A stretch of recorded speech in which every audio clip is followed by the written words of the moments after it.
আমি সঁচাকৈ মোৰ ওচৰত ভাষা নাই। আজি আমি বহুত সুখী, বহুত গৌৰৱ অনুভৱ কৰিছোঁ।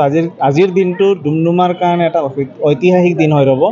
আজিৰ পৰা আমি সমজিলা পাইছোঁ আৰু মই ডুমডুমাবাসী ৰাইজৰ হৈ পেলাই অসমৰ জনপ্ৰিয় মুখ্যমন্ত্ৰী ডক্টৰ হিমন্ত বিশ্ব শৰ্মা ডাঙৰীয়াক অশেষ ধন্যবাদ জনাইছোঁ।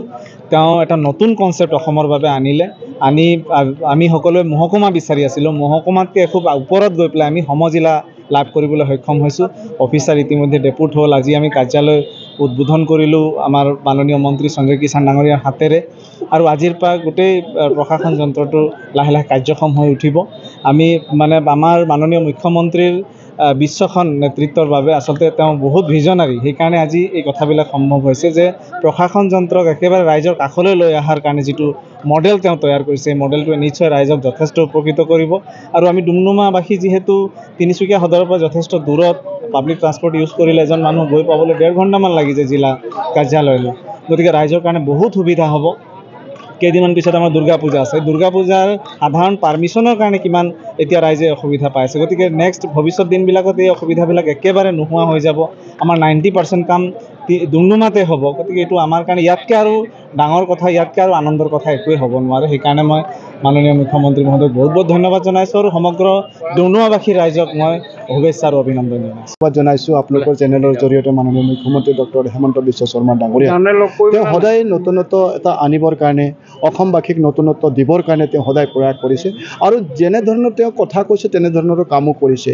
আজি কিছুদিনৰ আগতে কেবিনেট সিদ্ধান্ত আছিলে যে আমি প্ৰায়বিলাক সমষ্টিতে আমি সমজিলা হিচাপে আমি ঘোষণা কৰিম। হাতে কামে কাম কৰা হ'ল আৰু আজি প্ৰায় 39খন আমি সমজিলা ঘোষণা কৰিবৰ কাৰণে সক্ষম হৈছোঁ। যোৱাকালি মই নিজেই গোলাঘাটত আছিলোঁ। গোলাঘাটত সৰুপথাৰ আৰু দেৰগাঁও মই নিজেই সমজিলা হিচাপে তাতে আমি শুভ আৰম্ভ কৰিলোঁ। আৰু আজি বন্ধুবৰ বিধায়ক ৰূপেশ গোৱালা ডাঙৰীয়াৰ এই ডুমডুমা ঐতিহ্যপূৰ্ণ ডুমডুমাত আজি আহিছোঁ। মই নিজে গৌৰৱ অনুভৱ কৰিছোঁ যে আজি আমি ইয়াক সমজিলা হিচাপে ঘোষণা কৰিবৰ কাৰণে সক্ষম হৈছোঁ। মই ধন্যবাদ জনাইছোঁ মাননীয় মুখ্যমন্ত্ৰী ডাঙৰীয়াক যে চাহনগৰী ইয়াৰ এক নিজস্ব এটা পৰিচয় আছিলে, নিজস্ব এটা চিনাকি আছিলে আৰু চাহনগৰীকো আজি আমি সমজিলা হিচাপে পাবৰ কাৰণে সক্ষম হ'লোঁ। যেতিয়া ইয়াৰ বিভিন্ন দিশবিলাক আজি এতিয়া ক্ষিপ্ৰতাৰে আগবাঢ়িব। আপোনালোকে জানে ইয়াৰ ইতিহাস আছে যে প্ৰথম ৰেল চলাচল আমাৰ ডুমডুমা ডাঙৰী লাইনটোৱে আৰম্ভ হৈছিলে আৰু এই ৰেলেৰে দেশ বিদেশৰ চাপাত লৈ যোৱাৰ এটা পৰিৱেশ ইয়াতে আৰম্ভ হৈছিল আৰু তাহানিৰ পৰা এতিয়া এক ইতিহাস আছে ডুমডুমাৰ। গতিকে এতিয়াও আমি এটা নিশ্চিতভাৱে বিভিন্ন উদ্যোগবিলাক প্ৰতিষ্ঠা কৰিব লাগিব। ইয়াৰ শিক্ষা অনুষ্ঠানবিলাক আৰু অধিক শক্তিশালী কৰিব লাগিব। ইয়াৰ ৰাস্তা পদূলিবিলাক আকৌ আমি শক্তিশালী কৰিব লাগিব। এই পৰিৱেশ আচলতে বৰ্তমান আমি দেখা পাইছোঁ। তো গতিকে নিশ্চিতভাৱে মোৰ দৃঢ় বিশ্বাস যে ক্ষিপ্ৰতাৰে অসম আগবাঢ়িব আৰু ডুমডুমা আগবাঢ়ি যাব আৰু এই অঞ্চলবাসীৰ যিখিনি আকাংক্ষা আছে শীঘ্ৰে এইখিনি পূৰণ হ'বলৈ সক্ষম হ'ব। নমস্কাৰ, মই দীক্ষু। এনি ভাৰত 24ৰ তৰফৰ পৰা অহা 15 আগষ্ট তাৰিখৰ পৰা এটা ৰিয়েলিটি শ্ব' তেওঁলোকে আয়োজন কৰিছে। ৰিয়েলিটি শ্ব'টোৰ নাম হৈছে জুবিনৰ গানে কি আনে। আৰু এই অনুষ্ঠানটোত 5 বছৰৰ ওপৰ সকলোৱে অংশগ্ৰহণ কৰিব পাৰিব আৰু প্ৰথম অনুষ্ঠানটো আৰম্ভ হ'ব 15 আগষ্ট তাৰিখে ধেমাজি জিলাৰ পৰা।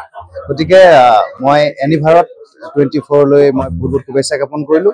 অনুষ্ঠানটো যাতে খুব ধুনীয়াকৈ হয়, ৰিয়েলিটি শ্ব'টো সকলোৱে যাতে অংশগ্ৰহণ কৰে তাকো মই আহ্বান জনালোঁ আটাইকে, 5 বছৰৰ ওপৰৰ সকলোৱে, কাৰণ জুবিনদাৰ গানৰ সকলোৱে ফেন। গতিকে সকলোৱে আহক, এই অনুষ্ঠানটোত ভাগ লওক আৰু নিজৰ টেলেণ্ট আপোনালোকে প্ৰকাশ কৰক। Thank U.